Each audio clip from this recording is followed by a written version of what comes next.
Hola a todos, bienvenidos a Micromundos, mi nombre es Martín Pitón. Hoy tenemos un episodio espectacular, pero antes, habrán notado aquellos que han escuchado en más de una oportunidad este podcast que cambié la cortina otra vez. Que la cortina nueva con la que había empezado esta segunda temporada la cambié por la cortina anterior. Bueno, a mí me gustaba mucho la cortina que habíamos elegido para la segunda temporada, pero me parece que no terminaba de machear con el tono del programa, con lo cual decidí ir para atrás, decidí volver sobre mis pasos. Parezco el gobierno de Alberto Fernández, pero bueno, me parece que cuando no la terminaba no me terminaba de convencer. Esto es lo que pasó y me parece que si a uno hay algo que no lo termina de convencer, bueno, tiene que deshacerlo en la medida que pueda. Hoy tenemos un episodio de Micromundos que me parece que está muy bueno. Me parece a mí que está muy bueno, tal vez a vos no, pero bueno, vamos a, digamos, mi comentario central, mi comentario editorial tiene que ver con el Consejo de la Magistratura. Tenemos un reportaje muy interesante, extenso, tal vez un poco extenso, pero a mí me parece que muy interesante con Graciela Camaño, porque Graciela Camaño es una diputada que sabe mucho de derecho, que está en el Consejo de la Magistratura y que me parece que ha analizado el tema en una forma muy técnica y desapasionada.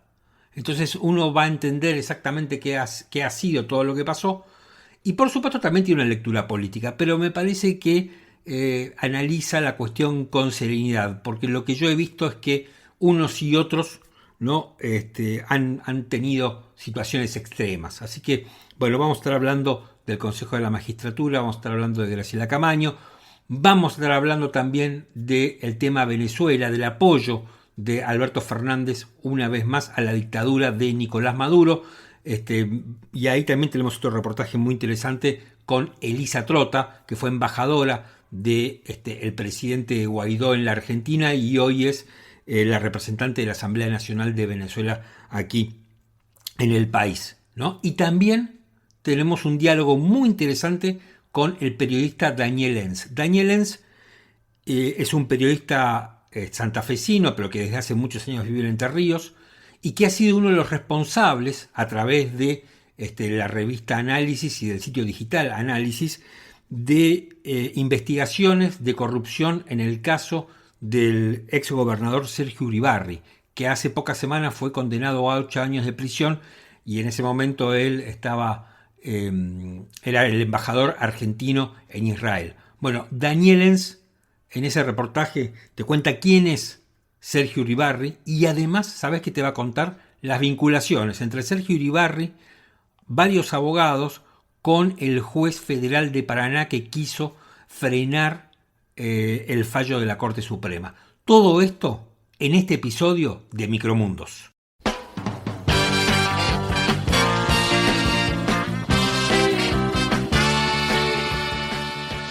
Como no puede ser de otra manera, acabamos de tener una semana muy, pero muy polémica en torno del Consejo de la Magistratura y en torno del fallo que declaró inconstitucional la ley que venía rigiendo el Consejo de la Magistratura. No me quiero meter en un montón de cuestiones técnicas, ya lo vamos a hacer en un ratito con la diputada Graciela Camaño. Les recomiendo esa entrevista, es una entrevista un poco larga, pero que me parece sumamente interesante porque dentro de todo el arco político, opositores y oficialistas, Graciela Camaño es una diputada que la escucho opinar con serenidad, con tranquilidad, haciendo una lectura política, por supuesto, pero también yendo a lo técnico y que tiene mucha experiencia. Por eso me parece que la entrevista con Graciela Camaño que hicimos, me parece a mí que es muy interesante para entender todo el problema en forma desapasionada, en forma objetiva, con una lectura política, por supuesto, pero sin estar, digamos, sin tener posiciones extremas, como hemos venido viendo a lo largo de toda esta semana, que verdaderamente se armó un culebrón impresionante. A ver, en primer término, me parece que, viviendo en un país con separación de poderes, la Corte Suprema de Justicia es quien tiene la última palabra. Muchas veces uno no está de acuerdo con los fallos de la Corte, y se opinan los fallos de la Corte, pero los fallos de la Corte hay que acatarlos, porque si no es un desastre. Yo me acuerdo, en Colombia rige lo que se llama el Tribunal Constitucional, que viene a ser una especie de Corte Suprema. Tienen otra organización del Poder Judicial. Y me acuerdo que fue el expresidente Santos que quería una reelección más. Y el Tribunal Constitucional de ese país dijo que Santos no podía acceder a una nueva reelección, que eso iba en contra de la Constitución colombiana. Y recuerdo que Santos salió a dar una conferencia de prensa, un mensaje al país, diciendo que, bueno, él acataba lo que había dicho el Tribunal Constitucional, que no estaba de acuerdo con ese fallo, para él no estaba bien, pero que lo iba a acatar porque eran las reglas de juego. Bueno, me parece que tenemos que tener eso. O sea, los fallos de los tribunales superiores se acatan. Uno puede opinar, puede criticarlos. Y esto me lleva a lo que hizo Cristina Fernández de Kirchner. A mí me parece que hay muchos que piensan de una forma muy superficial que Cristina se opone a la Corte simplemente porque busca impunidad y que por eso, mientras no tenga una Corte adicta, siempre va a estar oponiéndose. A mí me parece que la postura de Cristina Fernández de Kirchner es mucho más compleja que eso.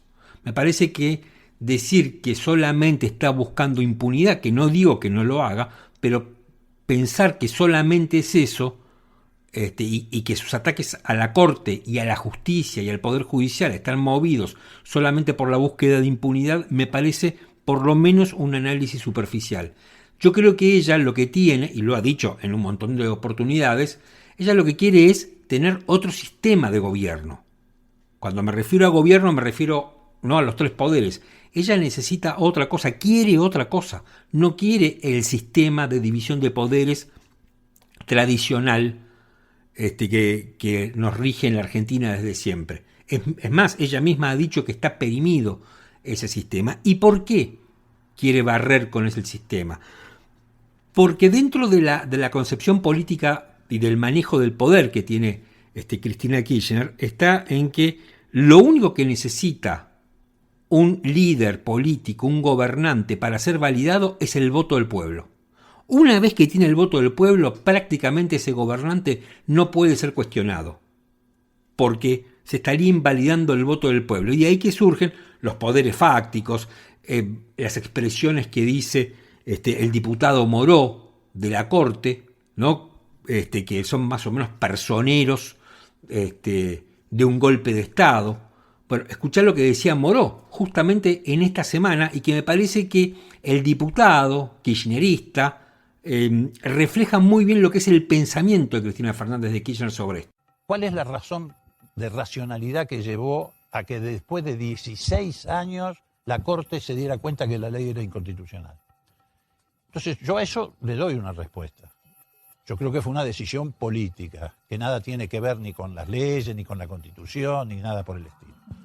A mí me da la impresión de que la Corte ha querido evitar que el Consejo de la Magistratura avanzara en la renovación de los jueces de Comodoro Pi y de las cámaras federales de Comodoro Pi, que es donde está asentado el grupo de cómplices, no solamente de Macri, sino de los poderes dominantes de la Argentina, y algunos que no son de la Argentina. Yo creo que allí está asentado la representación política de la verdadera oposición que tiene el Frente de Todos, que es la Embajada Norteamericana, el Grupo Clarín, un grupo de empresas muy concentradas de la Argentina e incluso las empresas americanas. Bueno, ahí Morón, ¿no? Mete a Clarín, mete a todo el mundo, porque ellos realmente creen que haya un poder como el Poder Judicial, que está en cabeza de la Corte, limite a un gobernante, eso es justamente estar trabajando para algún interés oscuro, foráneo, retorcido. Y realmente creo que lo creen, que creen eso. Y esa es la concepción que uno puede encontrar incluso en gente como Maduro o en gente como muchos, en Ortega. O sea, que yo no creo que Cristina Fernández de Kirchner esté buscando solamente la impunidad de los delitos que se le achacan. A mí me parece que no, que busca barrer el sistema. Obviamente,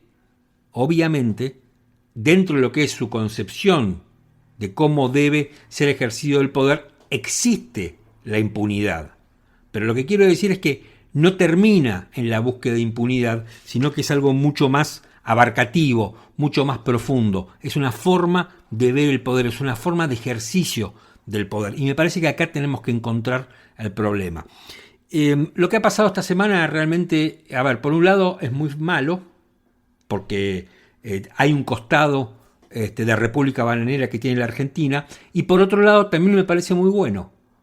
Y me parece muy bueno lo que pasó con la Corte, me parece muy bueno las aclaratorias de la Corte, y me parece bueno que finalmente el proceso, ¿no?, dentro de todo, más allá de las polémicas en el que estuvo rodeado, se fue desarrollando dentro de todo con bastante normalidad. Obviamente hay cosas que son espantosas, digamos, desde lo ético, partir el bloque de senadores para tener un consejero más, evidentemente lo que se está buscando aquí, bueno, ya sabemos qué es, ¿no? Tratar de generar una justicia que sea dicta, una justicia que sea permeable al poder político mayoritario, un poco lo que veníamos hablando. Pero dentro de todo me parece que, digamos, la Argentina, si bien en materia económica y en un montón de campos somos complicados y estamos complicados, me parece que en esta cuestión lo hemos ido resolviendo dentro de todo con una normalidad bastante importante.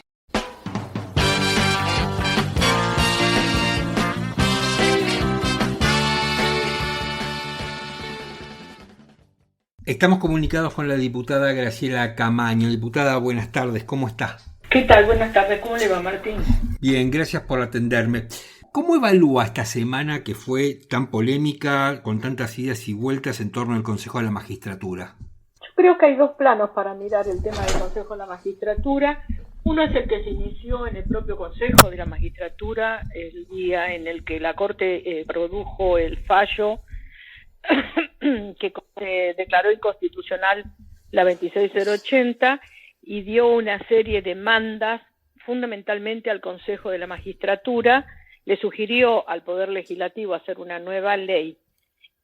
Nosotros trabajamos los 13 consejeros muy enfocados en toda la enorme tarea que teníamos para desarrollar desde ese momento administrativamente para que los procesos electorales del estamento de los jueces, el estamento de los abogados y el estamento de los académicos se realizara correctamente. Todo ese trabajo quedó consolidado con la jura de los nuevos consejeros.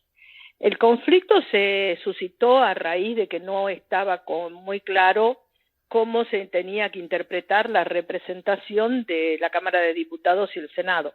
Yo creo que fundamentalmente el conflicto era la Cámara de Diputados porque tenía dos antecedentes de acuerdos parlamentarios para la proposición de del integrante. El tema comenzó con la propuesta que se hizo desde Cambiemos y un grupo de diferentes bloques de la oposición, en el momento en que tocó reemplazar a alguien del Frente para la Victoria y se decidió que fuera Tonelli. Y el otro antecedente, siguiendo la misma metodología de búsqueda de consenso de bloques opositores, en la época del gobierno de Macri, el acuerdo opositor que me lleva a mí al Consejo de la Magistratura juntamente con Guado de Pedro.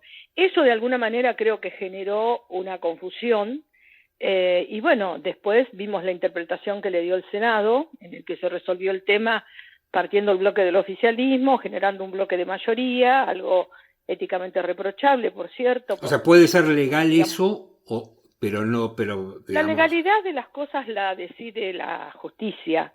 Y tengo entendido que los dos casos han sido recurridos ante la justicia.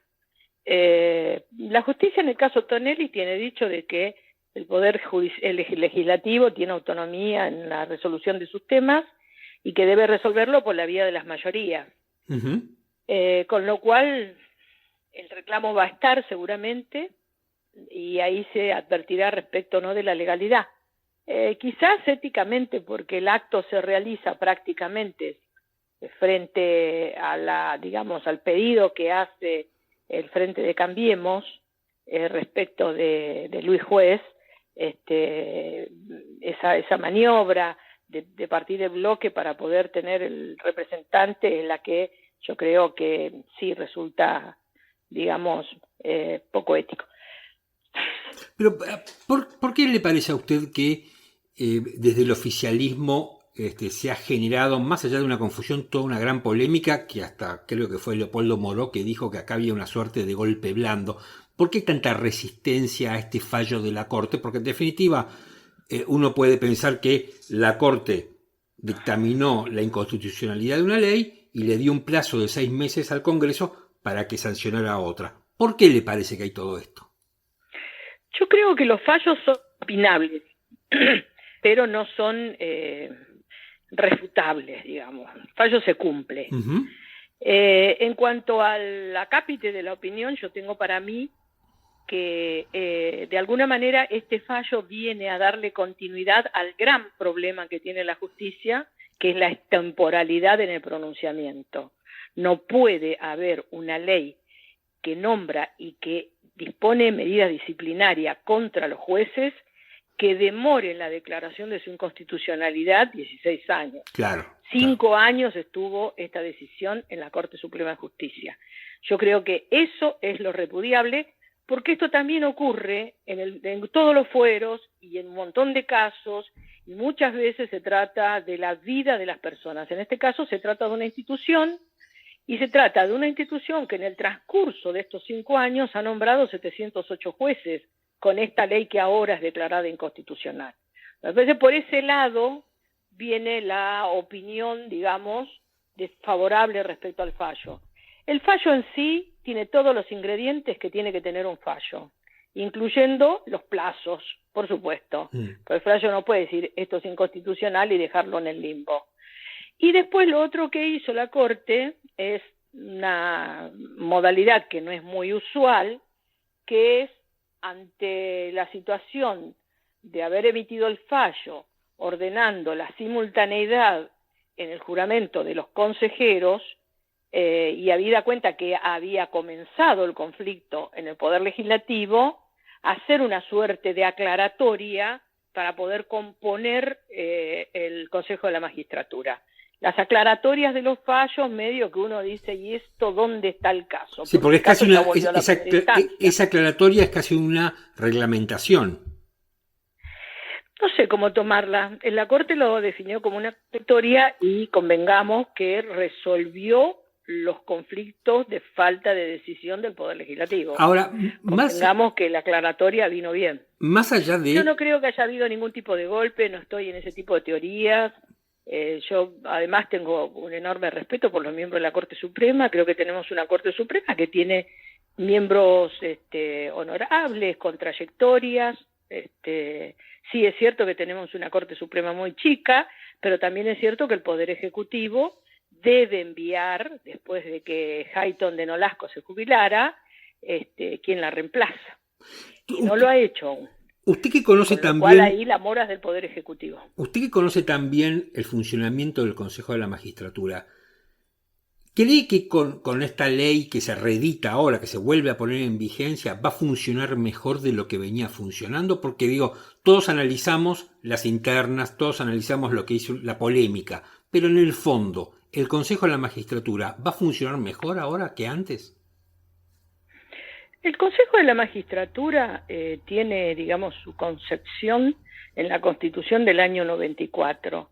Y la Constitución es clara, ha querido que el nombramiento y la remoción de jueces no estuviera influenciada por la política y ha querido que la Corte Suprema de Justicia no administre las finanzas del Poder Judicial y no reglamente. Todas estas atribuciones se le ha dado un cuerpo colegiado que la Constitución ha dicho que tiene que tener un equilibrio con todos los estamentos que participan del tema. Es la Constitución la que dice quiénes son los que deben integrarla. Pero también es cierto que, al igual que otros más o menos 25 institutos que tiene la Constitución del 94, ha quedado liberado a lo que se determine con las mayorías circunstanciales a través de una ley. Y entonces ahí es cuando empiezan a haber diferentes interpretaciones. A mi parecer, a mi modesto y humilde parecer, la Corte debe integrar el Consejo, pero no debe la ley imponer la presidencia con doble voto. Y no debe imponer la ley que haya un administrador al cual se le dieron todas las funciones y que ese administrador sea propuesto por ese presidente que es el presidente de la Corte. porque la Corte ha querido sacarle la Constitución ha querido sacarle a la Corte la administración de las finanzas del Poder Judicial. Entonces yo creo que tiene que estar la Corte, por diferentes motivos. Primero y principal porque es la última instancia, o sea, es una instancia, y el artículo 114 de la Constitución habla claramente que tienen que estar representadas todas las instancias. Pero además por una cuestión práctica, mire, yo le cuento una anécdota, Sí. Martín. Siempre ha habido un enfrentamiento, porque la Corte nunca aceptó rescindir sus atribuciones. Esta Constitución del 94 le quitó atribuciones y se las dio al Consejo de la Magistratura. Sí. Entonces siempre ha habido un conflicto. Después de la 26080, que es la ley que ha generado todo este conflicto de inconstitucionalidad, es como que la Corte se ha resguardado en su administración, etcétera, y ha habido recursos de los dos lados, del lado del Consejo de la Magistratura y del lado de la Corte. Cuando nos encontramos frente a la pandemia, nos vimos en la necesidad de trabajar juntos. La actual composición del Consejo de la Magistratura, al inicio de la pandemia, tuvo la estrategia con la presidencia del doctor Lugones, luego con la presidencia del doctor Molea y ahora con la presidencia del doctor Lugones nuevamente, de tener una relación con la Corte y de, en términos de tecnología, trabajar juntos. Uh-huh. Y la verdad es que pudimos superar la pandemia gracias a esa estrategia. Entonces, ¿qué es lo que digo? La práctica a mí me da la certeza de que el Consejo tiene que tener un vínculo muy estrecho con la Corte Suprema de Justicia. Primero porque el Consejo está en el capítulo que refiere al Poder Judicial. Sí, claro. Segundo, porque la Corte Suprema de Justicia es nuestro máximo tribunal de justicia. Tercero, porque es el que tiene la visión de lo que ocurre en todo el Poder Judicial, en todo sentido, como jurisdicción, o sea, sí. Y también como, digamos, por la relación que existe entre la Corte en el trabajo cotidiano y las diferentes cámaras. O sea, debe haber alguien de la Corte Suprema de Justicia en el Consejo de la Magistratura. Pero no que lo presida. ¿Cómo? No que lo presida. Yo creo que ahí le estamos dando un poder excesivo a la Corte que no se lo da el 114 en el Consejo de la Magistratura. Está claro que es el máximo tribunal, está claro, pero también está claro que en el año 1994 los constituyentes decidieron que existiera un ámbito de administración, de selección, de acusación y disciplinario distinto al que teníamos hasta entonces. Y es este ámbito colegiado. Le hago una pregunta. Yo escuché un argumento que seguramente usted también lo debe haber escuchado, que el Consejo de la Magistratura no funcionaba con esta composición y estaba totalmente trabado. Entonces que por eso no se podía llegar a un acuerdo para nombrar jueces porque el oficialismo se trababa con la oposición y la oposición trababa al oficialismo por toda la desconfianza que hay y bueno, y todo lo que ya sabemos. ¿Es cierto esto? Hasta acá vinimos trabajando bien. En realidad, el conflicto grande lo han generado los tribunales Comodoro Pi y la Cámara, la Cámara Federal. Uh-huh. Usted sabe que ha habido un fallo de la Corte Suprema que ha declarado la nulidad de los traslados de 10 jueces federales que se realizaron, no respetando ni los fallos de la Corte ni el reglamento del Consejo de la Magistratura. Estos 10 traslados fueron revisados, 2 de los tres, acudieron a la justicia y la justicia fue clara. Los jueces no pueden ocupar un cargo superior por un traslado. Y los traslados el reglamento de traslado fue declarado inconstitucional, con lo cual hoy por hoy los traslados están parados. Uh-huh. Va a haber que hacer una ley de traslados. Y a esos jueces que fueron mal trasladados, la Corte falló en el sentido de que se llamara a concurso y se habilitara la posibilidad de que ellos concursaran. Esto fue lo que hicimos, y bueno, en el caso Bruglia, Bertuzzi y Castelli, El único que vino a rendir el examen para la Cámara fue el doctor Bertuzzi, que por cierto no quedó muy favorecido en el orden del concurso de oposición y la revisión de las trayectorias, con lo cual era el concurso, digamos, más que menos consenso podía llegar a generar. Ahí hay que hacer una consulta a la Corte para ver cómo se resuelve, porque también es cierto de que porque esté trabada la búsqueda de consenso, porque hay mucho equilibrio y nadie tiene la mayoría para decidir cuál es la terna, nosotros no podemos seguir sosteniendo esa situación. Claro. Esos fueron los concursos que generaron el conflicto. Los otros concursos se fueron sacando en los consensos que se fueron buscando y a medida que tuvieron los trámites completos. Uh-huh.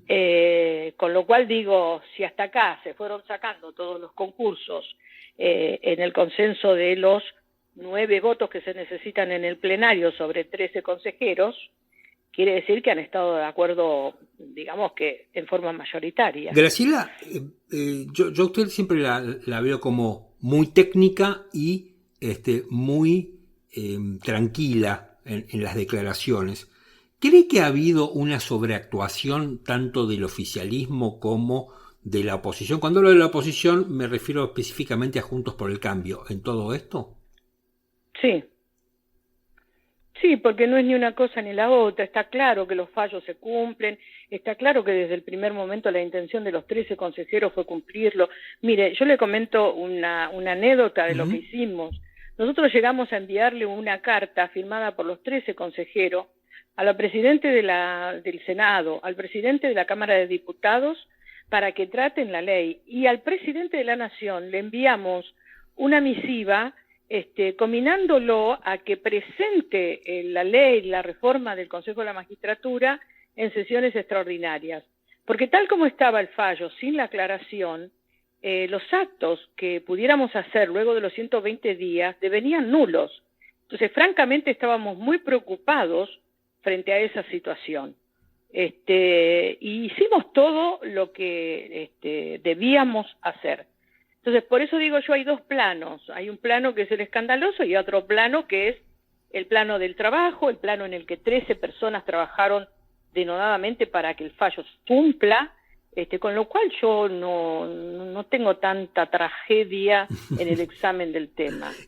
Me parece sí que ha ocupado todos los espacios públicos y durante 2 semanas. Y bueno, cada uno trata de sacarle ventaja política a cada cosa que se hace y se dice. Le hago la última, tanto que hablamos de la Corte. Hay una iniciativa para volver a aumentar el número de miembros de la Corte, llevarlo ahora de 5 a 9 como había sido anteriormente, y esta parece ser una iniciativa de la vicepresidente. ¿Cuál es su opinión sobre eso? ¿Sirve, no sirve? Yo creo que es muy difícil que se movilice un proyecto de ley que modifique el Poder Judicial en este momento. Primero porque en el Congreso hay una enorme paridad entre las fuerzas políticas y lo decidió la ciudadanía. Segundo porque hay mucha desconfianza respecto a lo que se propone. Es cierto que la Corte es demasiado chica, 4 miembros poco, pero también es cierto que el presidente debería proponer el miembro que le está faltando. O sea, antes de pensar en ver cómo la agrandamos, ¿por qué no tratamos de cumplir la ley que tenemos? Claro. Con lo cual digo, si usted me pregunta en el futuro, ¿es necesario pensar la Corte de otra manera? Y yo le digo que sí. ¿Se podrían discutir otras cosas? Sí, le digo que sí también. Porque no puede ser que haya fallos tan importantes en los que el tiempo, vuelvo a reiterar lo mismo, haga aparecer las decisiones especulativamente. Yo me acuerdo cuando asumió el presidente Macri que la Corte decidió sacar los reclamos de las provincias por el tema de coparticipación, se armó un escándalo también con la Corte. Sí, no, la Corte es un poder contrafáctico, la Corte tiene que resolver temas que son muy delicados y a los gobiernos habitualmente no les gusta la Corte, pero gracias a Dios existe la Corte para poner esa dosis de equilibrio en el poder que el sistema ha pensado, ¿no es cierto? Graciela, mientras tengamos esta Constitución, vivamos en el Occidente, adhiramos al sistema democrático, representativo y federal, vamos a tener que aceptar las instituciones, respetarlas, criticarlas en la parte que es opinable, pero hay una parte en la que marche presos, las cosas se tienen que cumplir. Graciela, muchísimas gracias por estos minutos. Gracias a usted. Hasta luego.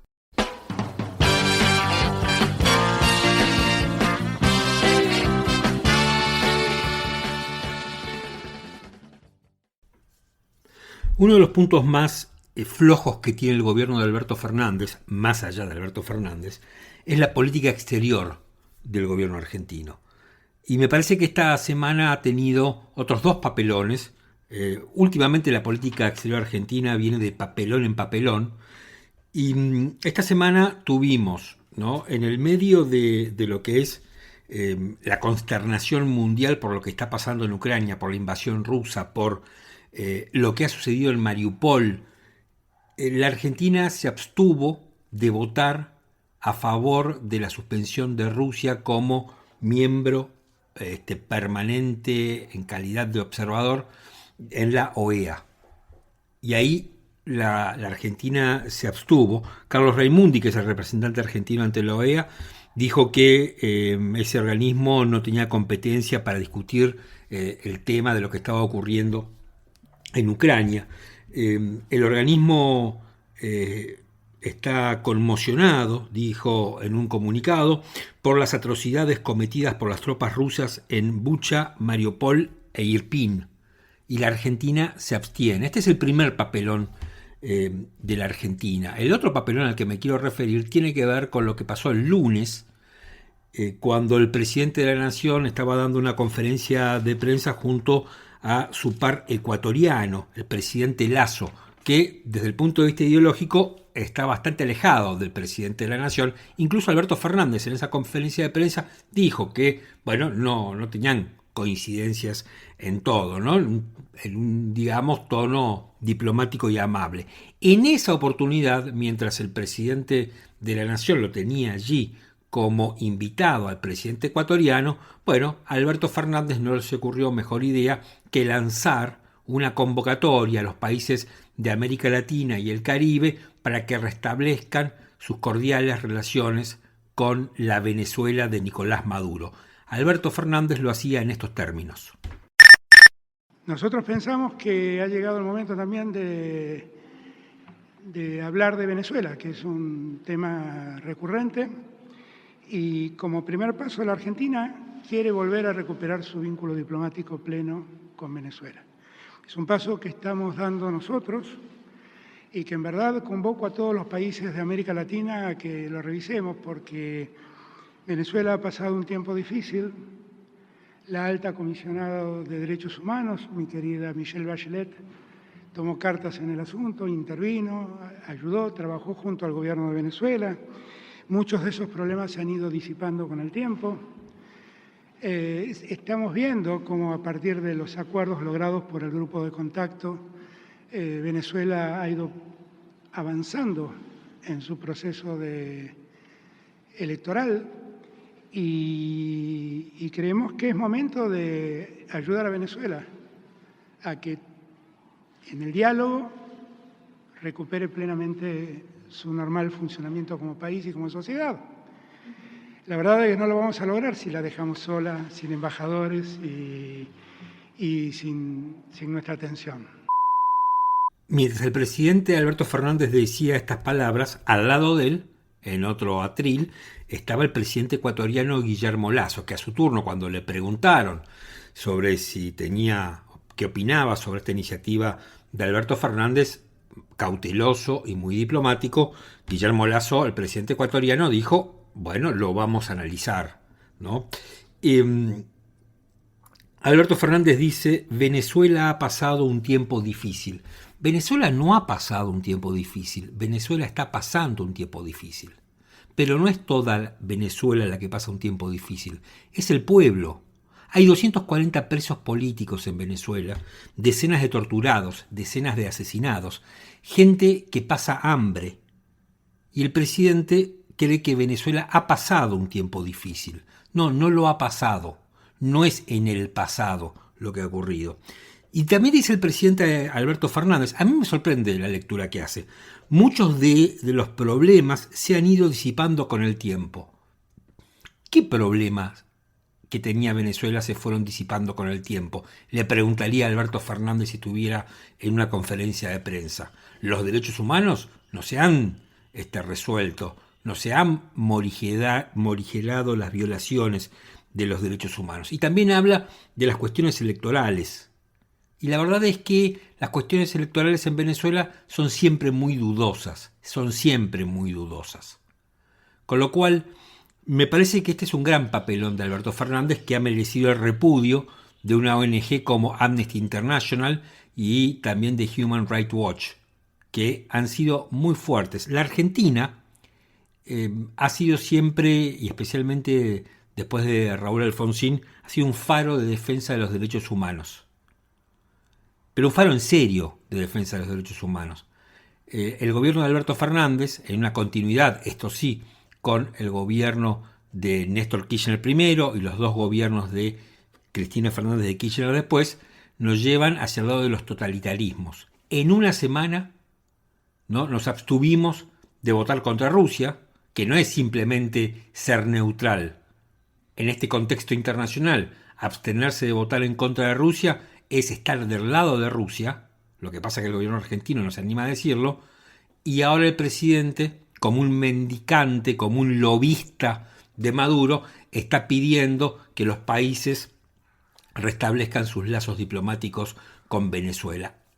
A mí me parece que la región no tiene que restablecer los lazos diplomáticos con Venezuela. Lo que tiene que hacer es ayudar al sufrido pueblo venezolano. Eso es lo que tienen que hacer el resto de los países de América Latina, pero no validar la dictadura encabezada por Nicolás Maduro. A raíz de todo esto, tuve la oportunidad de entrevistar a Elisa Trota. Elisa Trota es una abogada venezolana argentina que durante el gobierno de Mauricio Macri fue nombrada embajador por parte del presidente Juan Guaidó.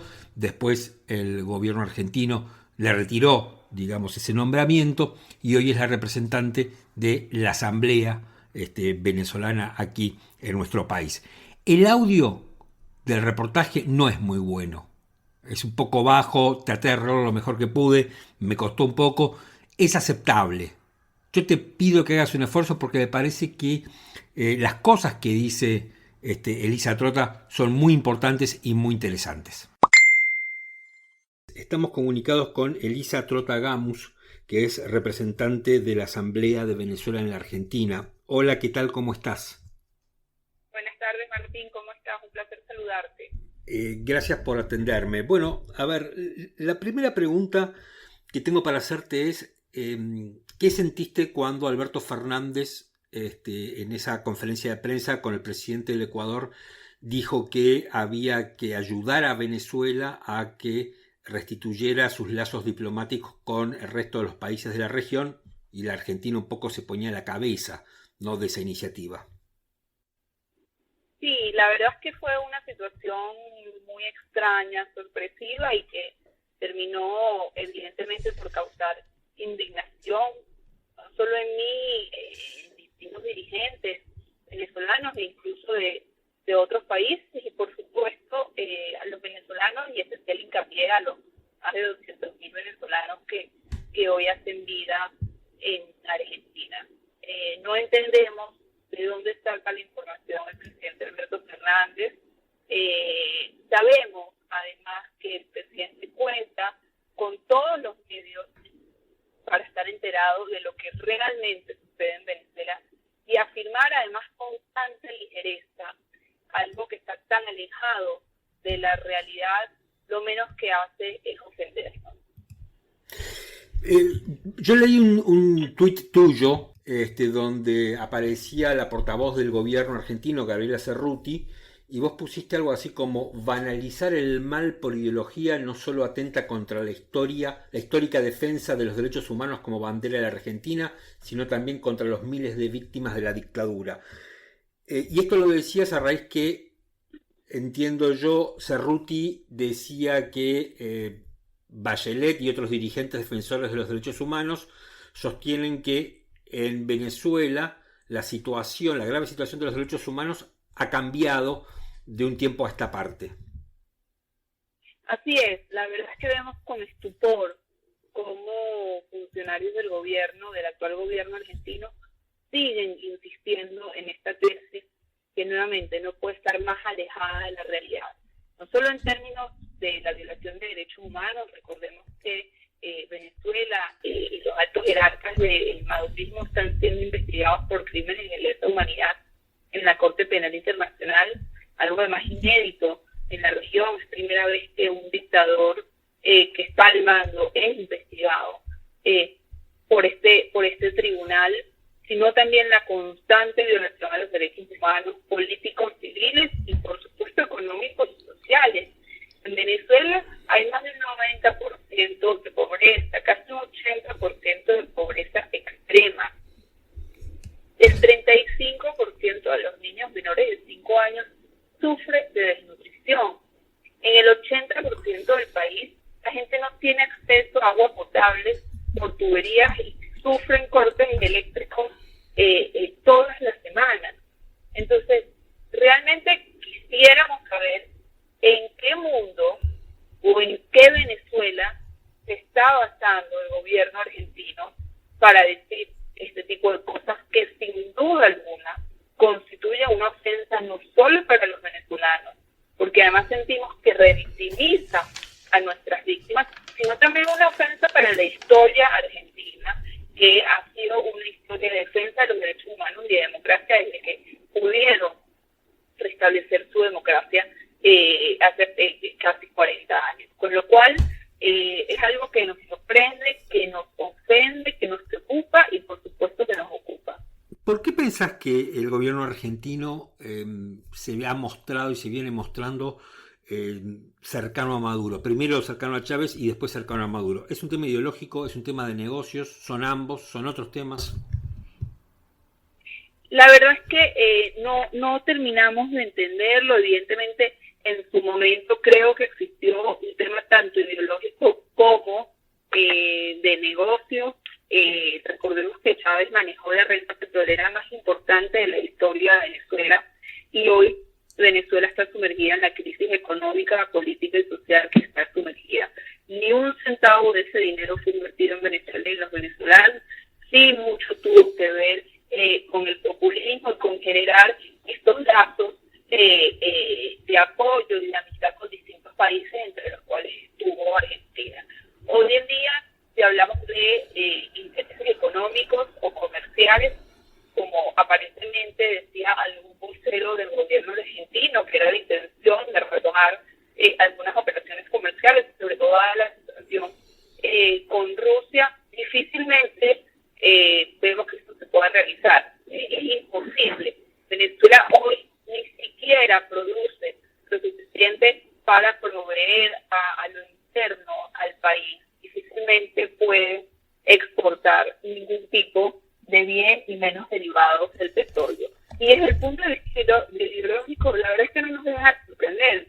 Digamos, ha sido demostrado por todos los organismos, por todos los informes e incluso por referentes de izquierda, que lo que sucede en Venezuela no es más que una dictadura criminal que tortura, persigue, asesina y somete a los venezolanos a una miseria y un hambre constante. No existe ningún tipo de ideología más que la crueldad, más que la maldad, y no podemos entender cómo alguien, especialmente el gobierno de un país tan importante para la región, pueda ejercer algún tipo de cercanía por este régimen. Por supuesto, un gobierno democrático como es el de Argentina. No estamos hablando de regímenes como el de Cuba o el de Nicaragua, que forman parte de la misma estrategia, forman parte de la misma triada que lamentablemente se pretende seguir expandiéndose.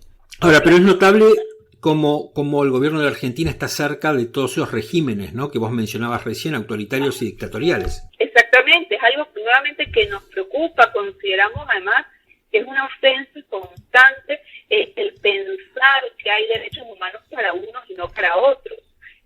Los derechos humanos son universales. Los derechos humanos existen para todos. Existen dictadores de izquierda y de derecha. Y nuevamente, no podemos entender por qué el gobierno argentino insiste en esta cercanía, en esta alianza con la dictadura de Venezuela, que lejos de traerle algún beneficio, por supuesto que no solo perjudica a Venezuela y a los venezolanos, sino que definitivamente perjudica a los argentinos y a la reputación de su país. Elisa, te quiero agradecer la gentileza de estos minutos, y creo que en la Argentina somos muchos los que apoyamos la libertad de Venezuela. Lo sé, Martín, es algo que valoramos, que agradecemos constantemente dentro de estos dichos, de estas situaciones tan tensas que hemos vivido esta semana, que no es la primera vez que vivimos. Nos reconfortamos en saber que la mayoría de los argentinos son solidarios, nos han abierto las puertas de su país, de sus casas, entienden realmente lo que sucede en Venezuela y están con nosotros. Muchas gracias y hasta luego. Gracias, buenas tardes. Estamos comunicados con el periodista Daniel Enz, que es director de la revista Análisis y el sitio Análisis Digital. Daniel, ¿qué tal? ¿Cómo te va? ¿Qué tal? ¿Cómo andamos? Todo bien.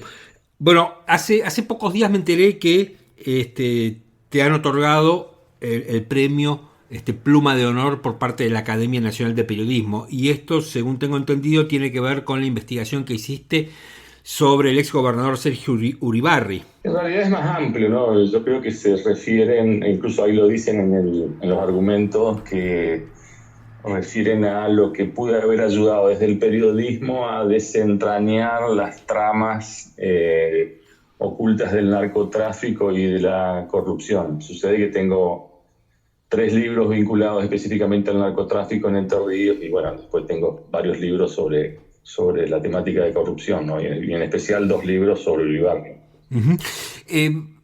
Para muchos, especialmente, seguramente no en Entre Ríos, pero sí en la ciudad de Buenos Aires, fue un poco sorpresivo la condena de Uribarri, especialmente, digamos, donde los argentinos no estamos muy acostumbrados a que haya condenas por casos de corrupción, y en especial una condena tan fuerte, ¿no? Creo que de 8 años. ¿Te sorprendió a vos? No me sorprendió porque, conocí en detalle, porque ahí se juntaron 5 expedientes, o sea, 5 causas, de las cuales 2 fueron por investigaciones que hicimos en la revista Análisis.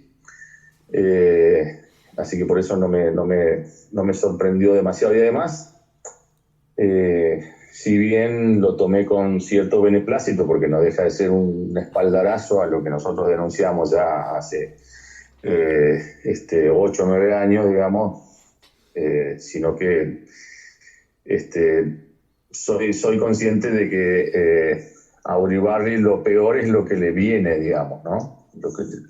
Las causas que están pendientes, que tienes pendientes, son, por lo cual yendo a condena se le podrían sumar 15 o 17 años más a las 8 que tienen.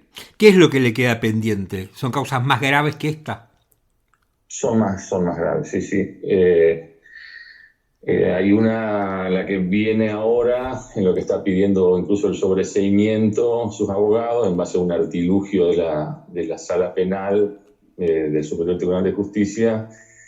Es un caso que también denunciamos nosotros un par de años sobre los negociados que hacía el empresario paraguayo Diego Armando Cardona Herreros, que tiene muchos negocios en diferentes provincias del país, incluso Buenos Aires, en el tema de relevamientos catastrales, digamos, ¿no? Uh-huh. Incluso tiene negocios de este tipo en municipios de Paraguay. Y acá lo que nosotros denunciamos en su momento fue de que este hombre era algo así como no solo era amigo, sino que era socio y testaferro de Uribarri en diversas situaciones, ¿no? Y contamos toda una serie de detalles, ¿no? Porque la justicia avanzó comprobó todo lo que denunciamos, digamos, en el sentido de que el empresario, ya sea a Uribarri como a varios funcionarios, les tenía que reintegrar un determinado monto de dinero, importante de monto de dinero, digamos, en cada operación por cada operación que se hacía, digamos, ¿no? Este hombre ganaba las licitaciones porque le anticipaban el pliego y le decía cómo tenía que ofertar.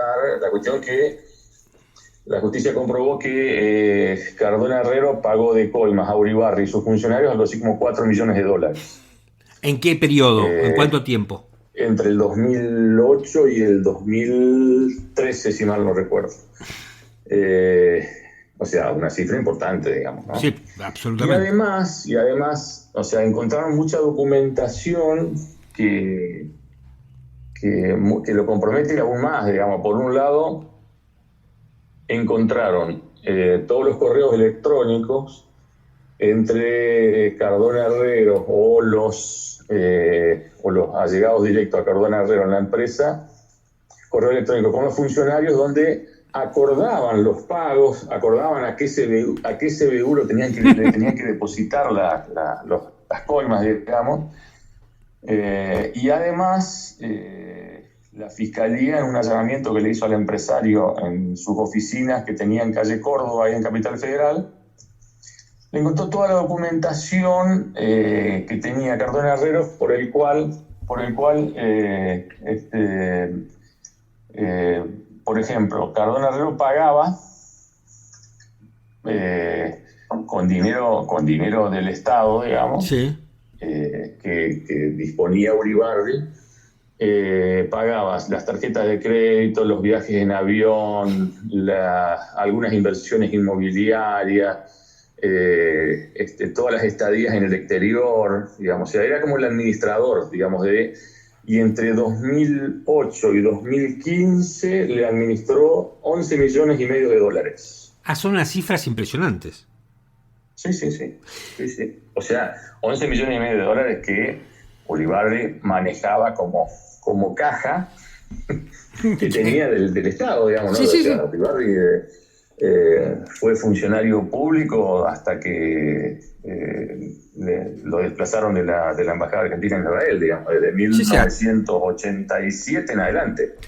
Bueno, Uribarri dijo cuando lo condenaron que te atacó a vos directamente, ¿no? Diciendo que eras... De los 90 minutos de alegato me dedicó 22 minutos, con nombre y apellido todo el tiempo, ¿no? Sí. Dijo que eras un periodista anti-K.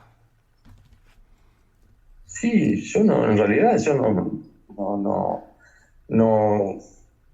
En todo caso me metí con él, digamos, y sus funcionarios, no hablé nunca dije el gobernador K, porque de hecho no lo consiguió. Uribarri fue el referente de Rodríguez Sá en las elecciones del 2003, digamos, ¿no? Después hace el persalto y se coloca debajo de la mano de Jorge Busti, se coloca debajo de el matrimonio Kirchner, digamos, ¿no? Pero él nunca fue, y después hizo mucho esfuerzo en toda su trayectoria, digamos, de gobernador, fundamentalmente desde el 2008 en adelante, cuando él se pone del lado del gobierno de Cristina, en la pelea con el campo, digamos, ¿no? Como Busti queda del lado del campo, claro, él dijo, acá no me quedo, y incluso ahí se pelea con Busti, digamos, que fue el que lo inventó, digamos, lo inventó como diputado provincial, lo inventó como presidente de la Cámara, como ministro de gobierno y como gobernador, digamos, ¿no? Daniel, a ver, obviamente sin menospreciar la investigación periodística de tantos años, pero un tipo como Uribarri cae porque la justicia cambió y es una verdadera justicia independiente, o un tipo como Uribarri cae porque se acabó, digamos, su red política. Yo creo que hay un poco y te falta agregar por la cantidad de las pruebas que se lograron. Sí, lo que pasa, sea, no lo agregué a propósito, no es que lo omití, no lo agregué a propósito, porque muchas veces en casos de corrupción, si digamos el funcionario que está acusado o exfuncionario acusado tiene todavía una importante red política, por más que haya un montón de pruebas, el tipo no cae. Es muy difícil que caiga. No, yo creo que por empezar, hubo una acumulación de pruebas en los últimos 7, 8 años muy importante. O sea, creo que, digamos, nunca, o sea, acá no pasa como en Capital Federal, no hay una incidencia del gobierno nacional o de un sector importante del kirchnerismo sobre la justicia, digamos, ¿no? La justicia provincial, muchos fueron designados por Busti en la cúpula, digamos, del Superior Tribunal de Justicia y buena parte de ellos fueron designados por Uribarri en sus 8 años de administración, digamos, ¿no? Y yo creo que más allá de relaciones carnales, qué sé yo, por decir, cuando Uribarri en el 2011 les puso la equiparación del sueldo del Poder Judicial de Entre Ríos con la Corte Suprema, digamos, ¿no? Con los aumentos que se establecía cada vez en la Corte Suprema, y eso fue, digamos, muy, muy fuerte y muy importante, digamos. Hubo una saturación de parte de los hombres y mujeres de la justicia, en cuanto que me parece que se hartaron un poco, digamos, de todo lo que pasaba alrededor de Uribarri y sus familiares, amigos y funcionarios vinculados al negocio de la corrupción. O sea, no, acá ha sido muy fuerte. Yo creo que, o sea, el cálculo que hice en su momento, me recuerdo, allá por el 2019, cuando publiqué mi libro El Nido, hice un cálculo en base a muchas charlas, a cruzar números, a que Uribarri había desviado no menos de $100 millones en sus 2 administraciones.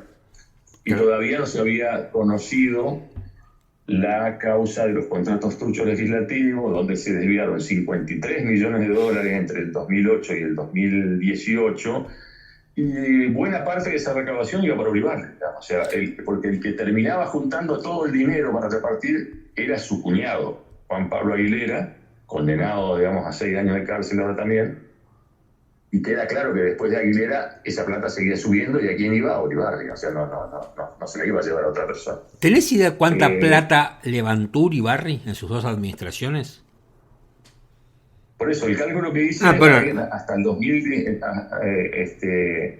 sí que se conociera la pericia total contable del desvío que hubo con los contratos truchos, se le había calculado $100 millones.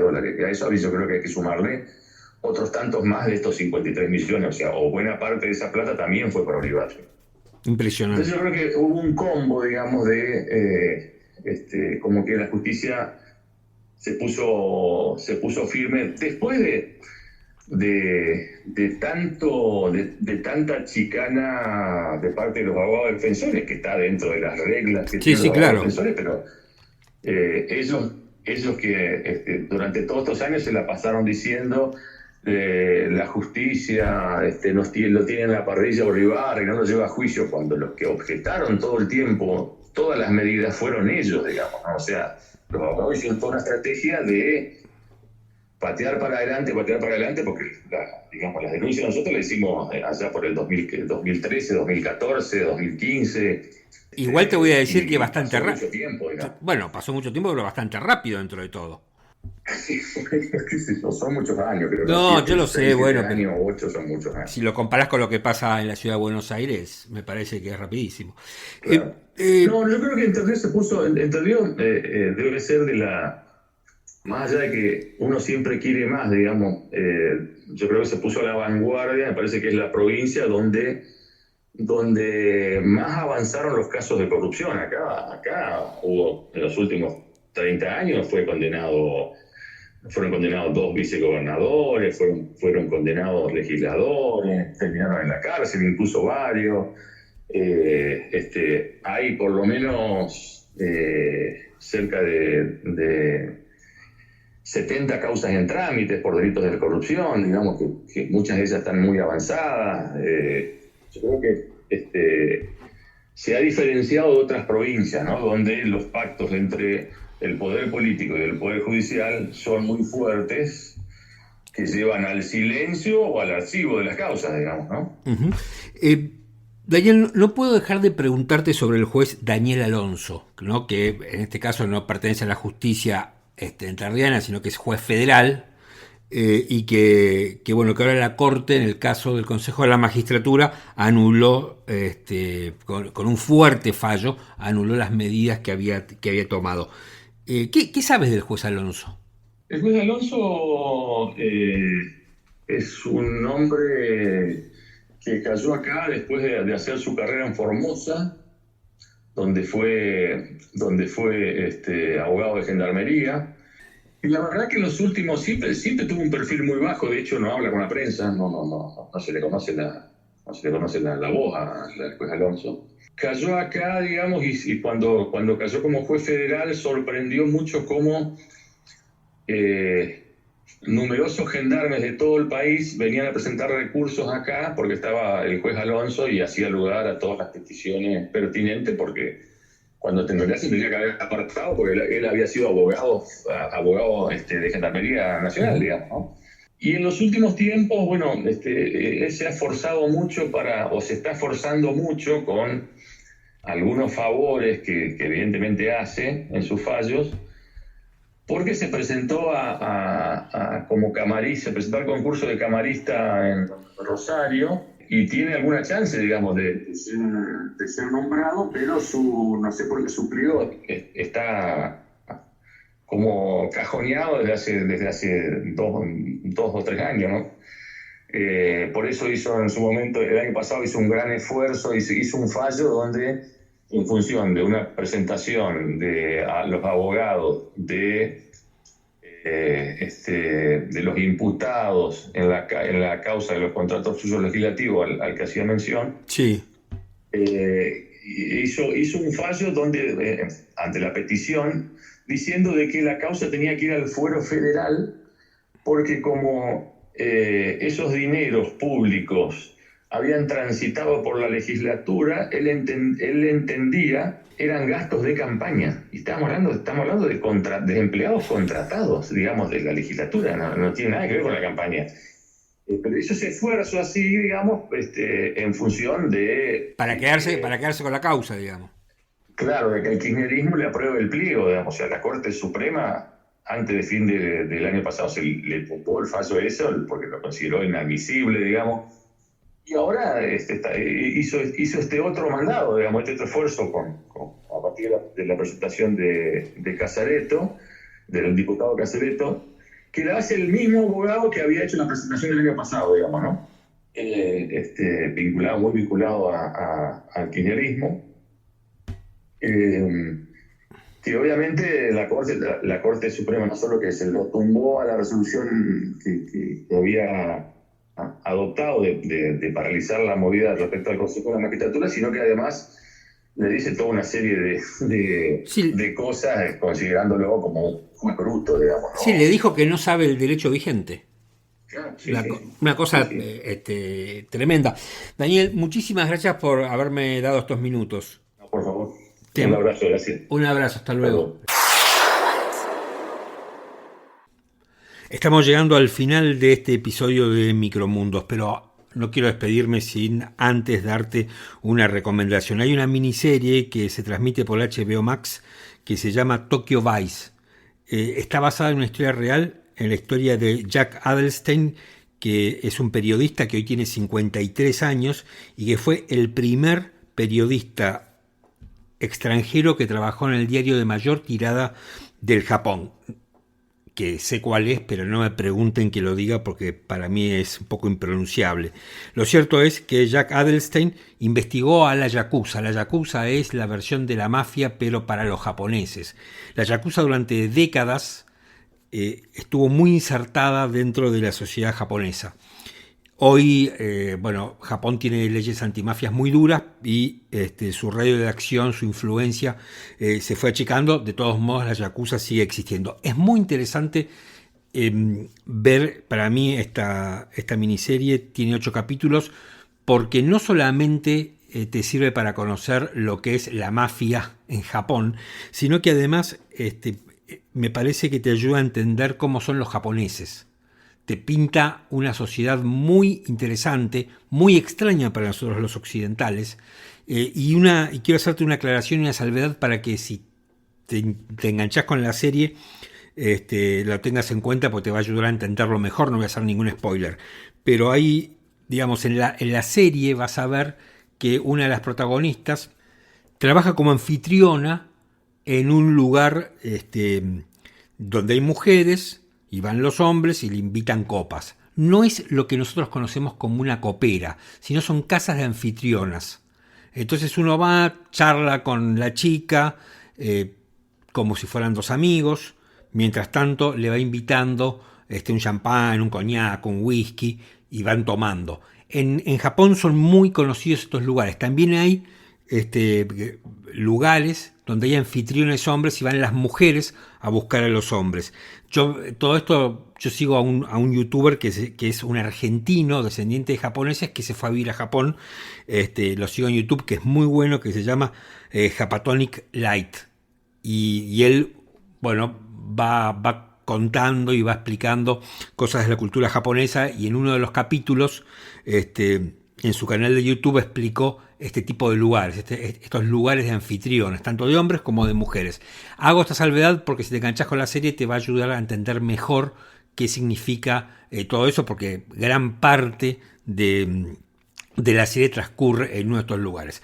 Bueno, hasta acá llegamos con este episodio de Micromundos.